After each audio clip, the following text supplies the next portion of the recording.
Good evening and welcome to the May 18th, 2020 Troy City Council meeting. I'll now call the meeting to order. Ask for the roll call, Ms. Dixon. Mayor Baker? Here. Councilmember Abraham? Here. Councilmember Brooks? Here. Councilmember Chamberlain-Kranga? Here. Councilmember Erickson-Galt? Here. Mayor Pro Tem Hamilton? Here. Councilmember Hoderick? Here. Okay, all present. First on the agenda this evening, there are no certificates of recognition and special presentations, no carryover items, no public hearings, so we'll move straight into public comment. But first, I need to make a resolution that we waive the rules of procedure for the City Council Rule number 15, members of the public and visitors. It will be resolved that the Troy City Council hereby waives the rules of procedure for the City Council Rule number 15, members of the public and visitors, as amended on April 13, 2020, for the duration of the declared emergency, to include public comment received by Mayor Baker after 4 p.m. and to allow more than 3 minutes for the comment received from State Representative Padma Kupa. Support. Moved by the chair, supported by Mayor Pro Tem Hamilton, that we approve the resolution to waive the rules. That's just read into the record. Any discussion? Okay, the vote, Ms. Dixon? Mayor Baker? Yes. Councilmember Abraham? Yes. Councilmember Brooks? Yes. Councilmember Chamberlain-Kranga? Yes. Councilmember Erickson-Galt? Yes. Mayor Pro Tem Hamilton? Yes. Councilmember Hoderick? Yes. Motion carries. We'll go ahead and turn it over to City Clerk Aileen Dixon for the public comment. The first comment is from Robin Daniels on behalf of Senator Gary Peters. It's a press release that was released on May 7th. U.S. Senator Gary Peters, ranking member of the Senate Homeland Security and Governmental Affairs Committee, today announced legislation to provide local governments with direct federal relief that can be used to pay for essential services and offset lost revenues and increased costs from the COVID-19 pandemic. This continues Peters' efforts to advance relief for communities across Michigan as part of the next coronavirus relief package. The Direct Support for Communities Act would provide critical relief for local communities facing dire financial challenges in the midst of this crisis. Concerned about layoffs of public health care workers, firefighters, law enforcement, teachers, and other vital public servants across the country and financial challenges for Michigan communities, Peters is fighting to ensure that all counties, cities, towns, and villages, regardless of size, have the financial resources necessary to continue to provide vital services. This direct relief also would help local governments avoid local tax and fee increases that would put more of a burden on already cash-strapped families and businesses in this crisis. The coronavirus pandemic has upended everyone's lives. State and local governments in Michigan have been leading the response to this crisis on the ground, but they need immediate support to carry out essential responsibilities, said Senator Peters. This bill would ensure cash-strapped communities can continue vital functions, including public safety and emergency services. Michiganders deserve action, and I'm proud to announce this plan to ensure Michigan has the resources needed to get through this pandemic. Under this legislation, the local relief fund would split 50-50, with half committed to cities, towns, and villages, and half committed to counties. That is the end of that. Okay. Oh, wait, I'm sorry. I thought there was another page. Of the portion allocated for cities, towns, and villages, 70% would go to community development block grant entitlement communities using the CDBG formula developed by the Department of Housing and Urban Development. The remaining 30% for cities, towns, and villages would be sent to states, which would then be required to allocate the entire amount within 30 days to all non-entitlement communities in the state based on population. The portion of emergency fiscal assistance for counties would be allocated across all counties based on population. The exception to that formula is that a current CDBG entitlement county would receive its amount if it is higher than what the county would receive under an allocation based on population. Local governments would be able to use this federal relief to help address costs associated with lost revenues in response to the pandemic in an effort to help avoid cuts to essential services and local tax and fee increases. This proposed formula for local fiscal relief is intended to be incorporated into a larger legislative package that would also include fiscal relief for state and tribal governments, retroactive availability to use the Coronavirus Relief Fund in the CARES Act for lost revenues, and other important measures. As Michigan has been hit particularly hard by this pandemic, Peters has continued focusing on efforts to ensure the state and local communities across Michigan receive the support they deserve. After advocating for more relief to states and local governments, Peters reiterated this call following Leader McConnell's comments that states should be allowed to declare bankruptcy.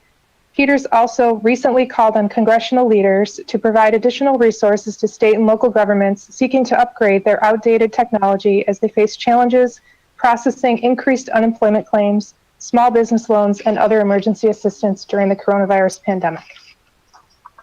Sorry about that.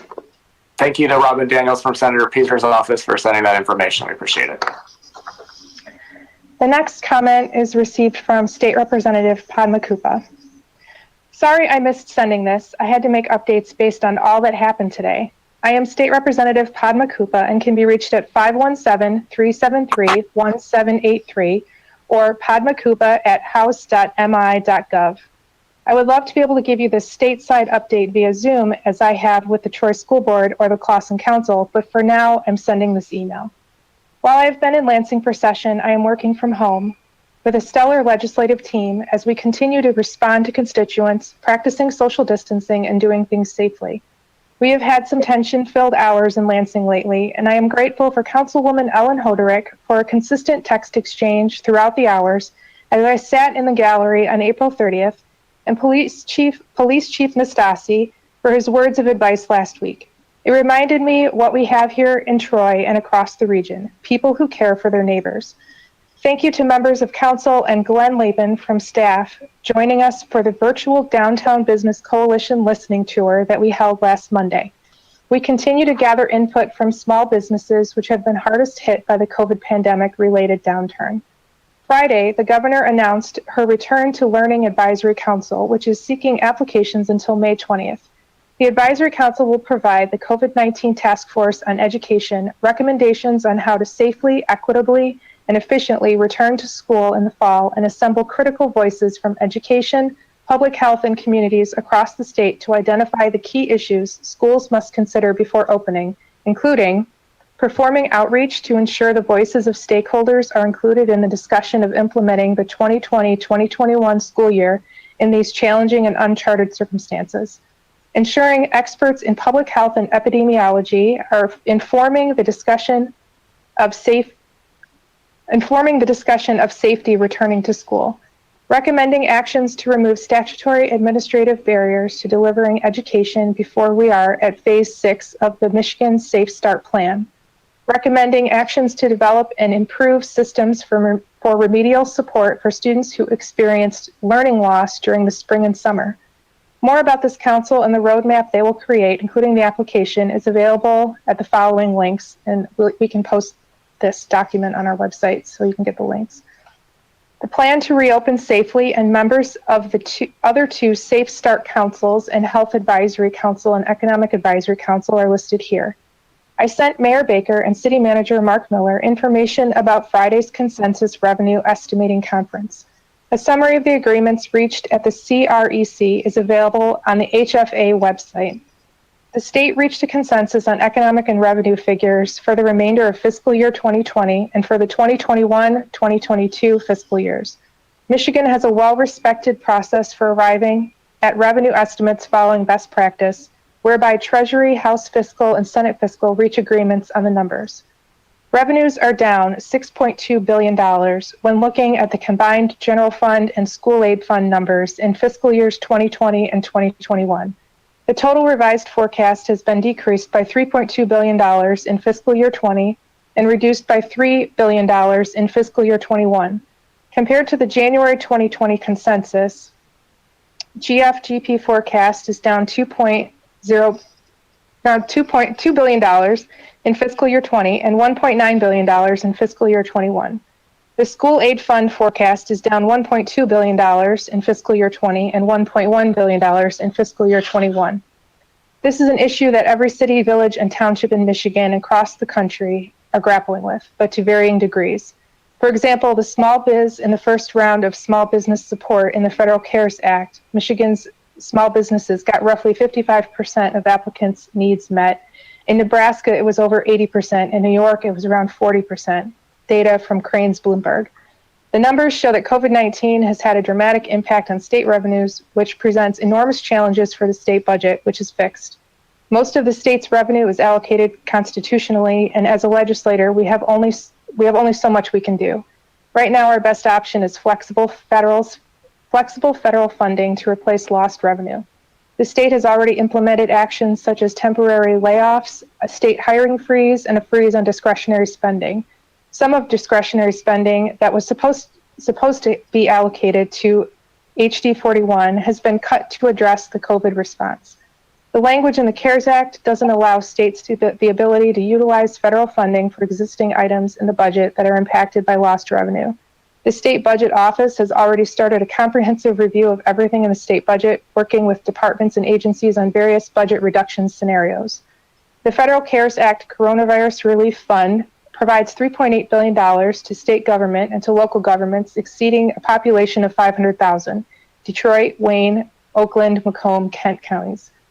Around $800 million goes to those 5 local units of government, with the state receiving the remaining $3 billion.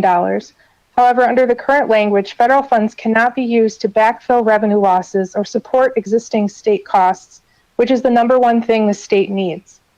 The state budget allocates money for local governments and school districts, so potential budget cuts at the state level have a direct impact on local government and our schools. The state's rainy day fund currently stands at just over $1.2 billion. Even if the state were to draw every cent from that fund, local governments will be unable to maintain existing critical operations and services. This morning, MSU Institute for Policy had a presentation of the CREC info and repeatedly mentioned that they have never dealt with this type of situation and the challenges of the pandemic. I have signed on to letters urging not only Congresswoman Stevens and Senator Peters, but our federal elects from across the state to help us, to help the people of Troy and Clawson. I am glad to see that you are issuing a proclamation and will advocate alongside with you. I know that the governor announced that we are opening up regions 6 and 8 in northern Michigan, but as the mayor of Traverse City said, this will set an example for us as we reopen the rest of the state. This is a time of great anxiety. I request that interested people join me and Oakland County Commissioner for District 16, Penny Loops, former Clawson mayor, and mental health professionals for a mental health town hall that will be on Facebook. People can also register at, and there's a link, for this event on Wednesday, May 20th at 7 p.m. We are planning a June 1st event to provide people information on the auto insurance reforms that will go into effect on July 1st. I do a Facebook Live weekly to provide new info and resources. Find me at Michigan MI Rep Padma Kupa, and you can always reach my office at 517-373-1783 or email at padmakupa@house.mi.gov. We are helping constituents daily with unemployment, small business support, and a host of other questions that people need answers with. We share information regularly via periodic e-news, and you can sign up for updates at kupa.housedems.com and find past issues for download. One of the next things we need to talk about is our public library so that constituents who do not have internet access at home are able to come in. Let's continue to stay in touch and work together as a city, county, and state levels to take the next steps as we reopen slowly and safely. Thank you. Thank you to Representative Kupa for that thorough update. Is there additional public comment, City Clerk Dixon? No, that is all we received. Okay, now's the opportunity for members of council or city administration to reply or respond to anything heard in public comment. Does anybody have anything they'd like to say in response tonight? All right, very good. Seems not. Again, thank you to both Representative Kupa and Senator Peters' office for providing an update to the city of Troy. It's important that we have up-to-date information, and we thank you for your continued service to our area. And we'll definitely, like City Clerk Dixon said, the links that were in Representative Kupa's email, as my understanding, can be placed on the website for everyone to see and access. So thank you very much, and we appreciate your service. Next on the agenda, there are no postponed items, which will take us to regular business. There are no mayoral appointments this evening. There is one city council appointment. I'll hand it over to Mayor Pro Tem Hamilton for that. Thank you, Mayor. Resolved that Troy City Council appoints Frank Howrlack to the Charter Revision Committee for the term expiring April 30th, 2023. Support. Moved by Mayor Pro Tem Hamilton, supported by Councilmember Brooks, that we approve the appointment of Frank Howrlack to the Charter Revision Committee for the term expiring April 30th, 2023. Any discussion? The vote, Ms. Dixon. Councilmember Abraham, Yes. Councilmember Brooks, Yes. Councilmember Chamberlain-Crainga, Yes. Councilmember Erickson Galt, Yes. Mayor Pro Tem Hamilton, Yes. Councilmember Hoderick, Yes. Mayor Baker. Yes. Motion carries, and we again thank Mr. Howrlack for his continued service on the Charter Revision Committee. That concludes our City Council appointments this evening. We move on to I-2, which is mayoral or City Council nominations. There are no mayoral nominations this evening, and I believe there are no City Council nominations either. So we'll move on to I-3. There's no request for closed session this evening. So next up on the agenda is I-4, employment agreements, manager, attorney, and salary adjustments. And this will be introduced by me, which is something a little different, but under the circumstances, it makes sense. So that night, it seemed a little bit awkward for either City Manager Miller or City Attorney Bloom to make these direct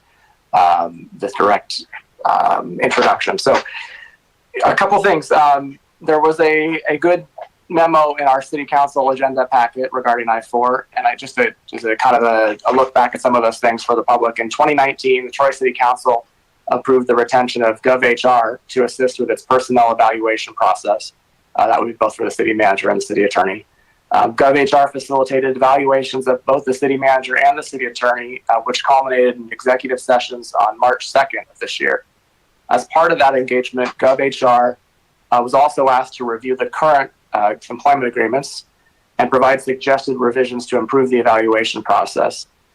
The proposed revisions for the City Manager and City Attorney agreements are part of this agenda this evening, and we would have handled this sooner, but because of the coronavirus pandemic, we haven't been able to. And now that we're bringing it, traditionally we probably would have waited till this was a regular meeting at City Hall in the chambers, but because of the fact that City Attorney Bloom's contract is expiring the first week of June, it became essential to handle this issue this evening. So there's a couple things council members, you've seen the agreements. They were in the packet, like I said. As stated, City Attorney Bloom's contract is expiring June 8th. And one of the big changes to these contracts is to remove the term of years that had been put into the contracts back a few years ago by Under City Manager Brian Kishnick. Traditionally, the contracts between the City Attorney and for the City Manager have been indefinite, because our charter in section 3.9 states that the City Manager and City Attorney are appointed for indefinite terms. For whatever reason, City Manager Kishnick had that changed when he did his contract. And I believe it's time, and GovHR and James Vitrino, who helped with GovHR, recommends that we go back to having these contracts be for an indefinite term period. Keep in mind that does nothing to our ability to terminate when we see fit, if necessary. The contracted terms was just a kind of a formality that potentially allowed either the City Manager or the City Attorney to have a negotiation period as their term came to an end. Without that, we go back to what the city has done since the mid-50s when the charter was created, by having the indefinite term. So these two contracts now between City Attorney Bloom and City Manager Miller are streamlined. They pretty much mirror each other than specific salary terms and such. Both contracts have an added section on ethics. The City Manager's contract had already spoken a little bit about the ethics that are required and the certain responsibilities he'll take on. The City Attorney, as well, we added some provisions to her contract that stated what we already knew and what she's already doing as far as upholding her obligations as a member of the state bar, but just put that in there to show that we definitely have a strong focus on ethics in Troy, and we're very focused on making sure that our employees, our City Manager, City Attorney, are acting ethically. With that said, the contracts are there. We had the opportunity to review. GovHR is still hired by the city to continue with part of the evaluation process. We've done an evaluation for this year, as I said, culminating in that early March executive session. But part of what their engagement process is doing is continuing to look at additional and further means to do an evaluation for our 2 direct reports. And I expect that once we get back to a little bit more normal business, we'll hear from GovHR with a plan moving forward for that. With that said, are there any questions about these 2 contracts? And the resolution is here under I-4. It lays it out pretty neatly, and when we get to that, we can put it on the table. Are there any questions in the meantime?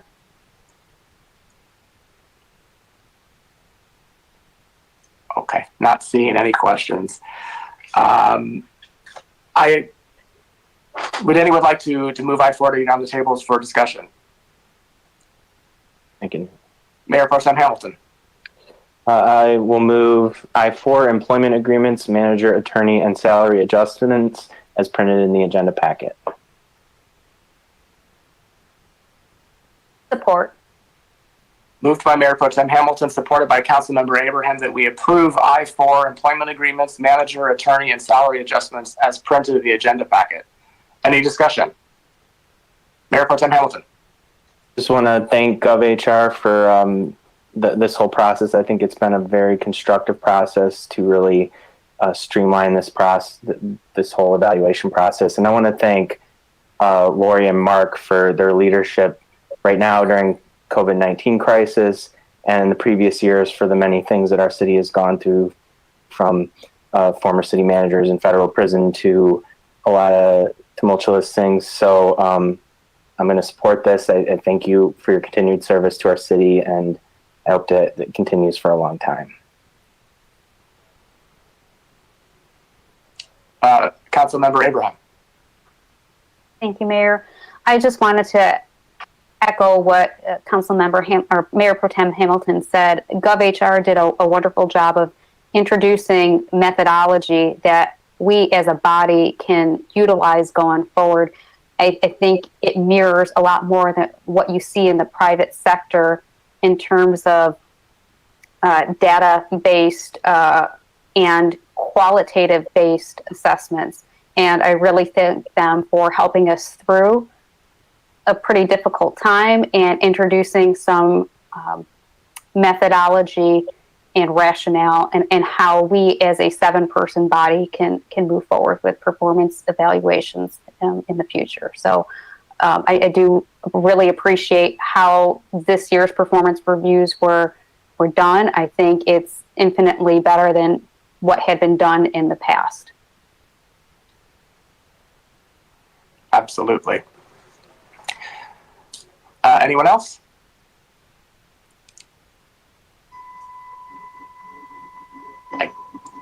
I don't think so. I can't see everybody tonight for some reason, but I just want to make sure, give a chance for everybody. Councilmember Hoderick, Brooks, Erickson Galt, or Chamberlain Kranga, did you have any comments? Mayor, this is Councilwoman Hoderick. I know it's hard for you to see, so. It is. I've been involved in doing these reviews with the city manager and city attorney now for, I think this is my 7th year. And I guess I would like to just say to the residents that I appreciate that we were able to use a consultant to help us through this process. And as we we're overcoming some challenges that we had. That third-party involvement was professional and really assisted us through this process in a way that is, Councilwoman Abraham said, infinitely. I don't know if there's a word that it's so much beyond how we were doing this before. And I think it served our residents, us as a council, and City Manager Miller and City Attorney Bloom to have this process unfold in such a truly professional way. Many thanks to James Vitrino, and I'm pleased that we will continue to finesse this even now going forward. And thank you, City Attorney Bloom, City Manager Miller, for working with us through this process. And I can't express my appreciation enough. I feel very confident about how we're moving forward with these contracts, and it's 100% better. So I really appreciate it. Thank you. Thank you. Anybody else? Okay, well, I just to piggyback on what everybody said, and you've all said it very, very well, but GovHR, I really want to thank them for the work they've done so far and the work they'll continue to do as we finalize how we move forward in the evaluation process. I was admittedly a little bit skeptical last year when we talked about bringing in a consultant to come up with this plan. Maybe not so much publicly, but I had some concerns because I was just afraid that it would look like we were delegating too much of our responsibility as a body of what we're supposed to do with our 2 direct reports. But I was wrong on that, and very much impressed with the way GovHR and James Petranos facilitated this process. What the public may not know is that we each individually met with James and gave a lot of feedback regarding both City Manager Miller and City Attorney Bloom, as well as how we envision a review process going in the future. And James took that information and put together some brain power and came up with a plan that seemed to work for us, which culminated in our review of our direct reports. And eventually these contracts came out of that. And I know that the continuation of his of GovHR's engagement will only produce something even better for us to use in the future, as well as future councils. It seems like what we're working towards here is a plan that will not just be a one-time for this year, but moving forward, we'll be able to use a similar program, and it's only going to benefit the city, its council members, and the city manager and city attorney. So I'm very thankful for GovHR for the work they've done there. I'm also very thankful for the conversations we've had with Mark and Lori throughout this process. And communication is probably the most important thing that we need to rely on when it comes to a relationship between council and the city manager and city attorney. And both have been very communicative throughout this entire process, as well as obviously with the regular business of the city, including what's been going on with COVID-19. So I thank both of you for that. And I also want to thank Assistant City Manager Bob Bruner, because he's kind of been the go-between between GovHR and us on council, because of the awkwardness of having city manager or city attorney do that direct work. So thank you, Bob, for your help there. And I'm very pleased with these contracts. And I guess I should just confirm with City Manager Miller and City Attorney Bloom that if you had anything you wanted to add to this conversation, and I asked you both earlier, but obviously you approve your side of these contracts and you're comfortable and happy with these terms. So I'll turn it over to both of you just briefly if there's anything you'd like to add. Start with City Manager Miller. Thank you, Mayor. There's nothing specific I would like to add except the contracts are acceptable to myself, and thank you for your support, and we will continue leading out of this COVID pandemic and get to a little more normal times, and we may or may not have a challenge with the budget. We'll have to see what happens with property values. And just really quick, our Chief Financial Officer has received those state projections, and he is comfortable with them, but he is also getting some more information, and we will be reporting back to council. And thank you, Mayor and members of the council.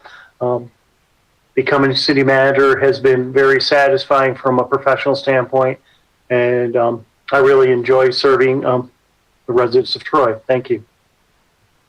Thank you, Mark. City Attorney Bloom. Yes, thank you, Mayor. I just wanted to say thank you for council's confidence in me and renewing my contract. I do appreciate that very much. I appreciate the relationship that we have, and I appreciate the opportunity to move forward in a very productive manner I think that the contract is streamlined to be able to do that. So again, I thank you, and obviously I do approve the contracts. Thank you both. Okay, with that said, the vote, Ms. Dixon. Councilmember Brooks, Yes.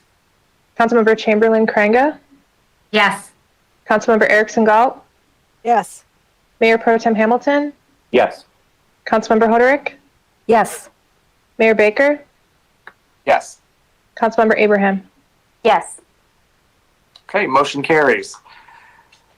Next on the agenda is a late submittal, I-5, and it's a proclamation to request federal government support for state and local units of government. And I will turn that over to City Manager Miller for an introduction. Thank you, Mayor. This proclamation started out as a cheat sheet for Councilwoman Ann Erickson Galt. She asked if we could give some tidbits that she could utilize in maybe contacting the federal legislators. And then when I shared that with all of council, the mayor said, "Hey, wouldn't it be great to put together a letter?" Then some time went by, and the deadline for the mayor to submit the council referral was too late, and then we just determined that administration would put forth this proclamation to request federal government support for state and federal units of government. And as we know that we had the public comment from Senator Peters' office today that this is very timely, and that's one of the reasons why we wanted to move it forward. Thank you. I'm having a lapse in memory on this. Is this City Clerk Dixon, do I need to waive rules to take action on this proclamation, or how do we get that admitted into the record officially? This was added to the agenda within, outside of the 48 hours before the agenda had to be, that was the requirement, the 48 hours. So it was just added to the agenda. You don't need to waive the rules for that. Okay.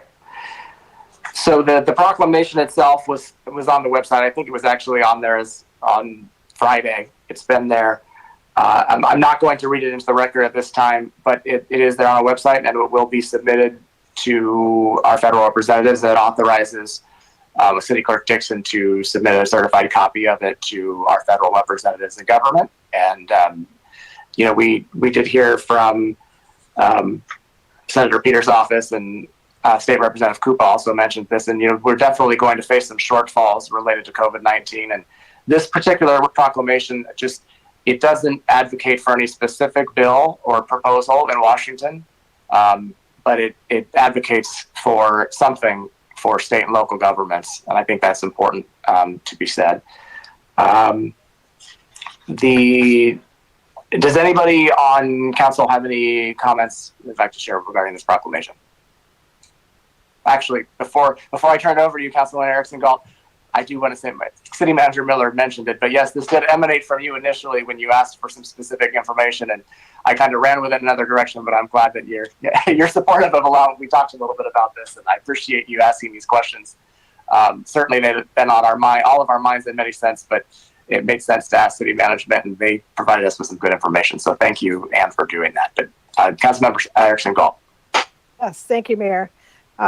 I just also wanted to give a shout out to the Michigan Municipal League. They kind of put the bug in my head to advocate, to reach out to our federal representatives for more funding directly to municipalities. As many people may or may not know, the federal government has sent relief to our states and to our larger cities of 500,000 or above.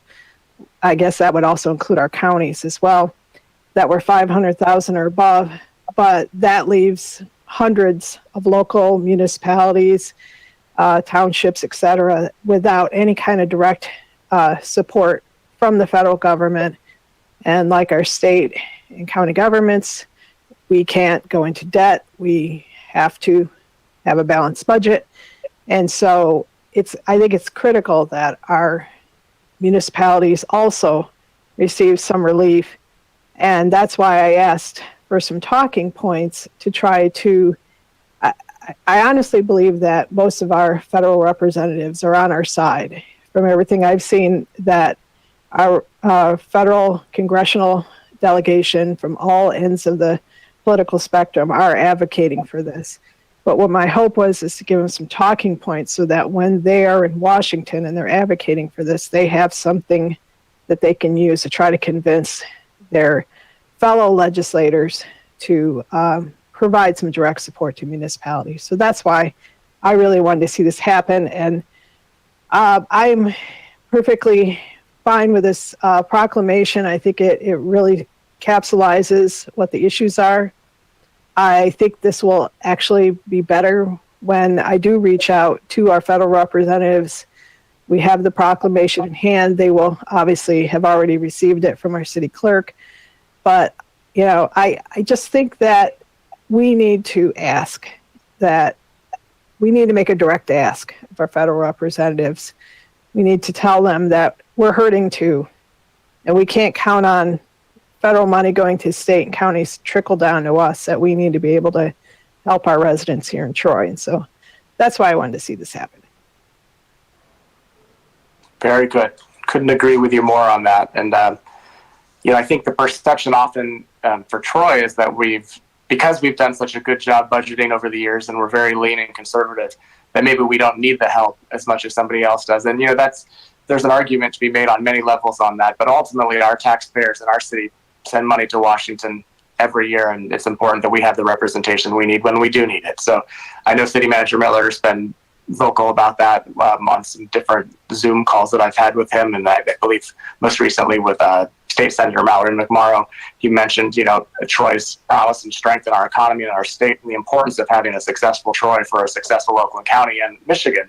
And so I think it is important that we do advocate on that our city's behalf. And I would encourage all of us, and it sounds like you said you'll be sending out, or you'll be reaching out to the federal representatives still. I intend to also with this proclamation, and I would encourage all of us on council to do that. I think, like you said, Councilmember Erickson Galt, you know, you have to ask, and if you don't ask, you don't get. Generally, that's how I see things, and my wife often says that as a therapist. So I'm quoting Bethany at this point, but it's true, and that plays across many levels. So I would encourage all of us on council to reach out, and I know many of us already have in different ways, but having this proclamation in hand will definitely help. Any other comments or discussion on this? Not seeing any. Okay. Well, then that proclamation is in. So there we go. Thank you, City Clerk Dixon, for getting that out. When will that go out to the federal representatives? There does need to be a vote on it. Oh, there does need to be a vote. Mm-hmm. Is there a resolution? The proclamation is the resolution. So. Oh, okay. So then I will. I'll go ahead and move I-5 proclamation to request federal government support for state and local units of government. As part of the agenda. Moved by the chair, supported by Councilmember Erickson Galt, that we approve I-5 proclamation to request federal government support for state and local units of government as printed in the agenda packet as a late submittal. Any further discussion? All right, the vote, Ms. Dixon? Councilmember Chamberlain Krenga? Yes. Councilmember Erickson Galt? Yes. Mayor Pro Tem Hamilton? Yes. Councilmember Hoderick? Yes. Mayor Baker? Yes. Councilmember Abraham? Yes. Councilmember Brooks? Yes. Okay, motion carries. Thank you. I-5. Next on the agenda is I-6, which is also a later submittal. I need to first move resolve that Troy City Council hereby waives the rules of procedure from City Council Rule number 5A, regular meeting agenda, to add an item on the agenda, and Rule number 8, proclamations and congratulatory certificates. Support. Moved by the chair, supported by Councilmember Hoderick, that we waive the rules as just read into the record. Any discussion? The vote, Ms. Dixon. Councilmember Erickson Galt? Yes. Mayor Pro Tem Hamilton? Yes. Councilmember Hoderick? Yes. Mayor Baker? Yes. Councilmember Abraham? Yes. Councilmember Brooks, Yes. Councilmember Chamberlain Craig. Yes. Motion carries for that rule waiver. This is a proclamation for Mental Health Awareness Month for May 2020. And I would like to read this into the record. I think it's timely as we discuss mental health in this country. And also just as I know it's mid-May that we're making Mental Health Awareness Month for May 2020. But this was a request that came from the Oakland Community Health Network. Unfortunately, I received the letter late because of the mail issues related to COVID-19. So I do want to read this. I think it's important. Whereas mental health is important for our individual well-being and vitality, as well as that of our families, communities, and businesses, and whereas at least 8.4 million Americans provide care to an adult with an emotional or mental illness, and whereas 17% of youth 6 to 17 years old experience a mental health disorder that, if untreated, can lead to school failure, physical illness, substance abuse, jail, and even suicide. And whereas May 7th has been designated the National Children's Mental Health Awareness Day, and whereas 1 in 8 of all visits to U.S. emergency departments are related to mental health and substance use disorders, stigma and stereotypes associated with mental illnesses often keep people from seeking treatment that could improve their quality of life. And whereas mental illness is a biologically based brain disorder that cannot be overcome through willpower and is not related to a defect in a person's character or intelligence, and whereas mental health recovery is a journey of healing and transformation, enabling people with a mental illness to live in a community of his or her choice while striving to achieve his or her full potential. And whereas mental health recovery not only benefits individuals with mental health disorders by focusing on their abilities to live, work, learn, and fully participate and contribute to our society, but also enriches the culture of our community life. And whereas the Oakland Community Health Network and its service provider agencies are committed to inspiring hope, empowering people, and strengthening communities, now therefore be it resolved that the Oakland Community Health Network and the City Council of the City of Troy hereby recognize May 2020 as Mental Health Month. Be it further resolved that we call upon our citizens, public and private institutions, businesses, and schools to recommit our state to increasing awareness and understanding of mental illness and the need for appropriate and accessible services for all people with mental illnesses to promote recovery. This is presented this 18th day of May 2020. I thought it was timely this evening that State Representative Koopa also mentioned mental health, and that she'll be having that mental health online event this week. We certainly are always focused on the importance of good mental health and the issues related to that in our city of Troy. And certainly as we've been pretty much homebound for the past 2 months and we continue to face economic uncertainty and public health fears and anxieties, I think mental health is going to play a big part in our society for quite a substantial time to come. So I thank the Oakland Community Health Network for the work they do to promote good mental health and to take away the stigma related to receiving proper care. And I just want the citizens of Troy to know how much we do care about you and your mental health. And if we can help in any way, please never be afraid to reach out and know that there are resources available for you. Anybody else on council have any comments related to I-6 and that proclamation?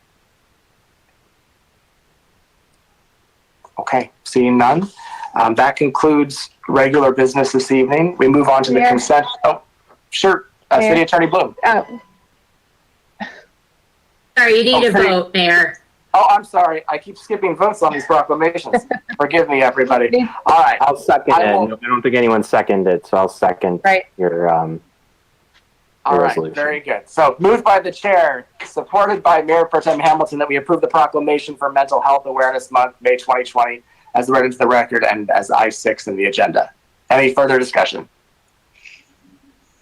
Okay, the vote, Ms. Dixon. Mayor Pro Tem Hamilton, Yes. Councilmember Hoderick, Yes. Mayor Baker, Yes. Councilmember Abraham, Yes. Councilmember Brooks, Yes. Councilmember Chamberlain Craig, Yes. Councilmember Erickson Galt. Yes. Motion carries. Thank you for the reminders. We have a lot of late submittals and rule waivers this evening, so it takes it a little bit out of the normal. So I appreciate you keeping up on us. Next on the agenda is the consent agenda. Would anybody like to pull any item from the consent agenda this evening? Councilmember Abraham. I'd like to move all items on the consent agenda as printed. Support. Moved by Councilmember Abraham, supported by Councilmember Erickson Galt, that we approve all items on the consent agenda as printed. Any discussion? Okay, the vote, Ms. Dixon. Councilmember Hoderick, Yes. Mayor Baker, Yes. Councilmember Abraham, Yes. Councilmember Brooks, Yes. Councilmember Chamberlain Craig, Yes. Councilmember Erickson Galt, Yes. Mayor Pro Tem Hamilton. Yes. Motion carries. All items on the consent agenda have been approved. There are no memorandums and future council agenda items this evening. There are no council referrals this evening, so that takes us to council comments. Any council comments this evening? Mayor Pro Tem Hamilton. Thank you, Mayor. Last Friday, when I could, watch the consensus revenue estimation conference presentation. It was quite, on a state level, sobering when you hear of a $6 billion shortfall over the next 2 years. We are fortunate in Troy that we are very fiscally responsible.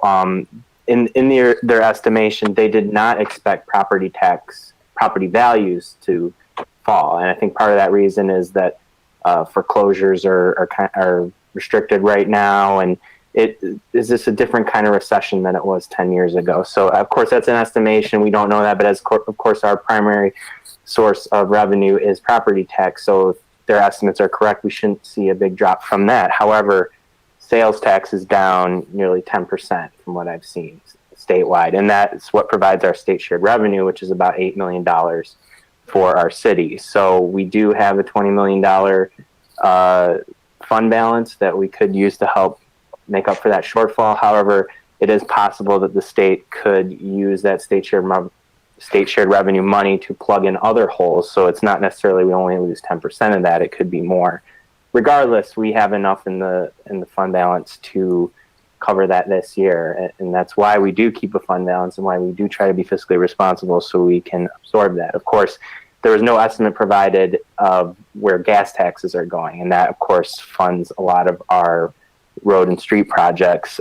We also get right around $8 million from the state from gas tax and vehicle registration. So we don't know where that's going. And as City Manager Miller said, that we may get more information soon on that, but we're keeping a close eye on that. We're going to stay updated on where our revenue is going. And regardless, for the next year, I think the city's in a good fiscal position, but it's something we all need to keep a close eye on, and I'll continue to do that and share what I observed from that. And also thank you for all city residents that are staying home and staying safe and taking this seriously.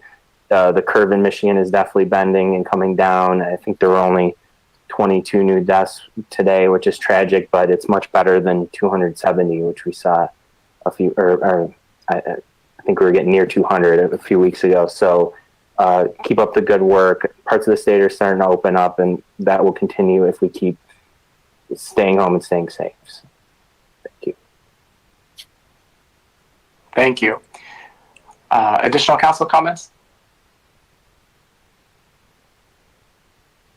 Mayor Baker?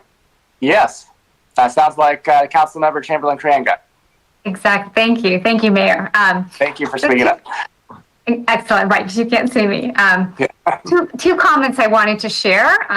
The first might be jumping ahead a little bit, but just really wanted to call out Report P2, which is around the city facilities safe return to work. That report, I just want to commend the Facilities Task Force in all of their great work, a multi-sectoral committee, to really think about the safety, not only of employees when they are able to return and to ensure that City Hall is ready and safe for them, but for our residents, that when City Hall is ready to open, that it's a safe place for residents to be able to engage, that there's social distancing there. And I do want to call out in the report that there's also discussions and committees have been formed around the library and the community center around how might those also be able to protect and be able to put our residents first at a point when they are ready to open. So I do look forward to those further reports and conversations. And I do appreciate that those committees have also kept where there are, in some cases, with the recreation board, they have some committees that they've kept some of the residents involved in, or just abreast of what is going on in some of that decision making. So I appreciate that. Look forward to what happens, and just appreciate that we are thinking of our residents first. Second thing I wanted to share is just briefly about small business, and I recognize that a number of my colleagues can speak as much, if not more, than I can about small business here. And it's just a quick little account that I think has a moral, and for me, a real lesson that I think is important for us now. So in my own family, my grandfather was a small business owner. My father, he supported our family with a small business. And my brother is a small business owner. He's actually a landscaper. And so last month, when the executive order was put forward by the governor, and my brother was devastated. He wasn't able to work, and I just needed some time. I wanted his permission to be able to share this story with you all. And he supports a family of 6 children and his wife. He's the breadwinner with this landscaping company. And so he was angry. He started a petition. He was going to go to Lansing. And then something miraculous happened, something pivotal. And I think this is the moral that has relevance to us even now. Is he saw the community come around him. When his business was struggling, he saw clients, many of whom are from Oakland County. They have homes up north where my brother works.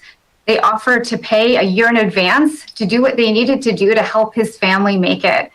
And I think it's a real testimony of how community can come around a small business and help it in difficult times. And so my brother saw he would be all right. He saw that he didn't need to go to Lansing, that would cause more harm than good in terms of flattening the curve with COVID-19, and decided to really focus on his family. And of course, now he's able to work and he has more work than ever. But I do think that when it comes to Troy, I think of all of us, and I know I'm trying my best when it comes to, not that I'm not going out that often, but when there are opportunities for takeout, to try to choose locally owned businesses.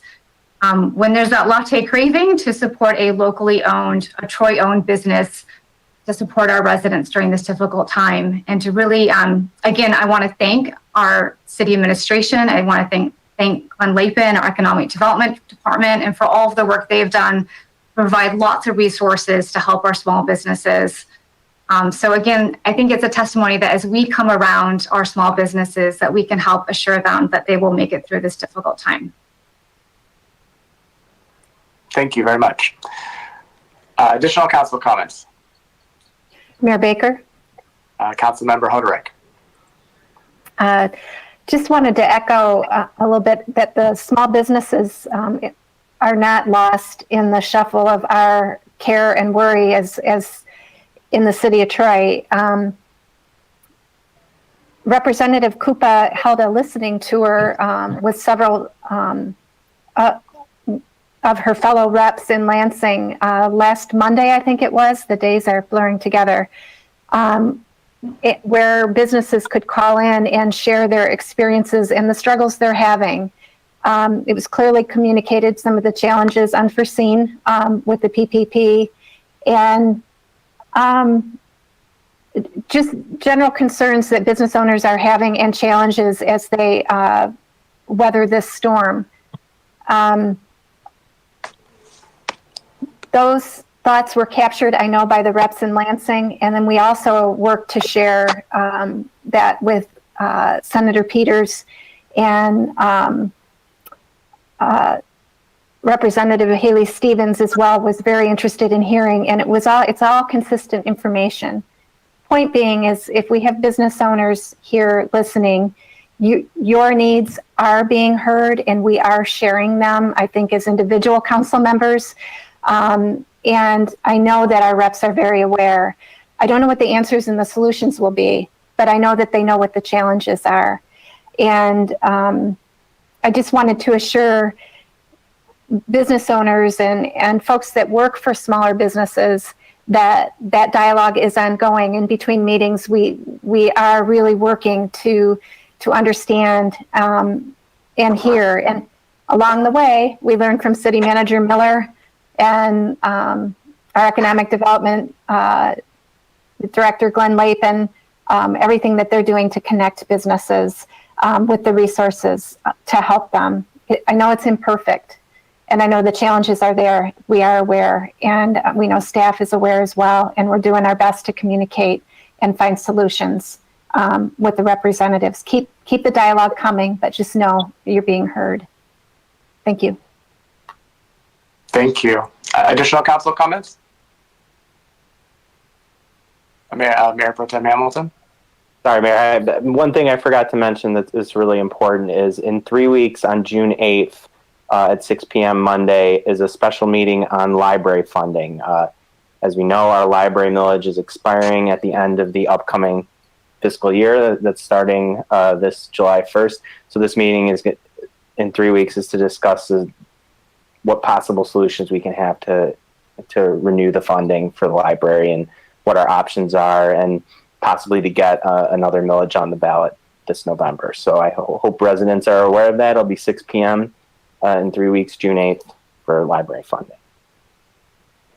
And City Manager Miller, just to follow up on that, as of right now, are we planning on doing that as the virtual meeting, not knowing what the governor's order will be, and understanding that we're allowed to continue with our online meetings until the end of June? Is that the plan at this point, or is it we're waiting to we get a little bit closer to make that decision? Mayor, that is correct. And the mayor and I have had this discussion in the past that, let's just say the stay-at-home order is lifted, which it may be on May 28th. However, until most of the month of June, we are given the ability to still have remote meetings at the city council level. And the problem is if we can do a live meeting, but will all members of council want to do it live? Also, if we need to wear PPE, it may be sort of uncomfortable to actually conduct a meeting with that on. So we anticipate, unless there's some dramatic changes from the governor, that would be a remote meeting. Okay, just wanted to clarify that for now and let that be known to the public as well. Are there additional council comments? Okay, I have a couple. I just wanted to follow up on a couple of things.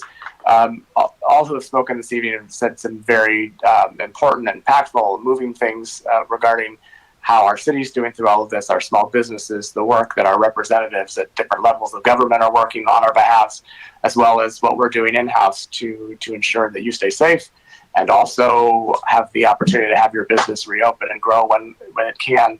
Councilmember Chamberlain Krienga spoke last week about a task force of sorts regarding reopening the economy in the city of Troy and some businesses. And I had also been thinking about things along those lines, and I spoke at length a couple of times with Tara Tomczyk, the president and CEO of the Troy Chamber, about having the chamber take an active role in that and perhaps taking the lead role in that, bringing in the city as necessary, or certainly myself and anyone else on council who may want to be a part of that.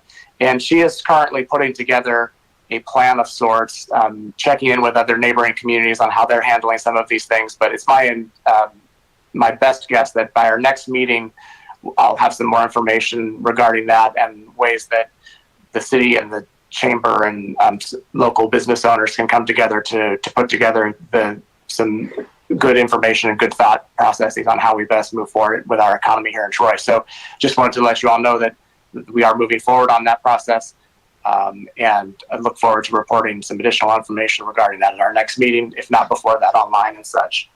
But thank you, Councilmember Chamberlain Krienga, for bringing that publicly to our attention in the last meeting. And I know all of us have thought about that at different levels. And I'm thankful to the Troy Chamber for willing to jump right on and do whatever they can to support our businesses here in Troy. And that's obviously, as the Chamber of Commerce, that's one of their main goals. And they were happy to work with us and to come up with something that's good. So I look forward to that as well. Thank you, Mayor. Good. I also, this week, I'm actually going to quote a social media post by Councilmember Hoderick that I thought was very telling and important. Traditionally, in the month of May, we we have a police Memorial Day ceremony in front of the police department, and it's a very, very impactful event where we honor those police officers and police staff who've lost their lives during their career at the Troy Police Department. And we lay wreaths on their behalf. And it's just a beautiful event where it's attended by members of the public and the police department's there. And it's just a very powerful thing. And unfortunately, we aren't able to have that this year.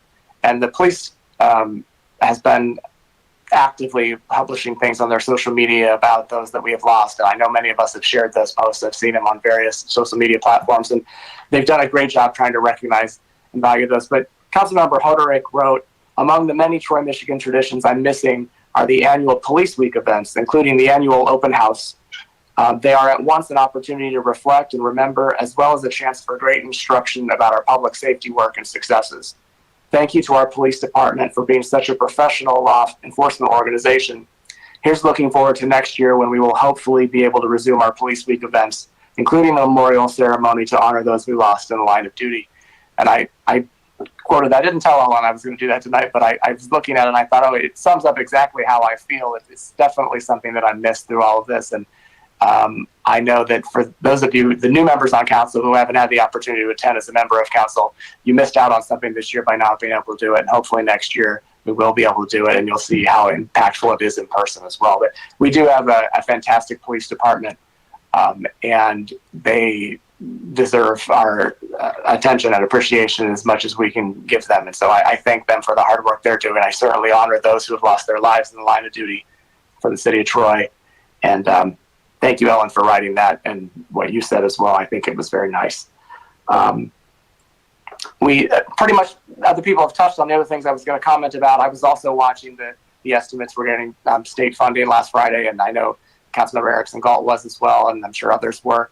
It's definitely something that is concerning, but there is hope for our city. As I've said before, because we've done such a good job, we will be in better position than others will be, and hopefully the estimates are right that the property tax revenue is not going to be greatly reduced because property values will maintain around the same. So we hope for that, and recognizing also that we're fully prepared to make budget amendments as necessary to keep up with the times and what needs to be done, because it is so important to us to make sure that our city continues to have good public services and that we're addressing the needs of our residents and businesses. So I'm very, very confident in City Manager Miller's leadership with CFO Rob Malzek and Assistant City Manager Bruner and the Economic Development Specialist Glenn Lathan. I know all of them working together on the finances will definitely give us the information we need as a council to make sure our residents and businesses are well taken care of and we can weather this storm.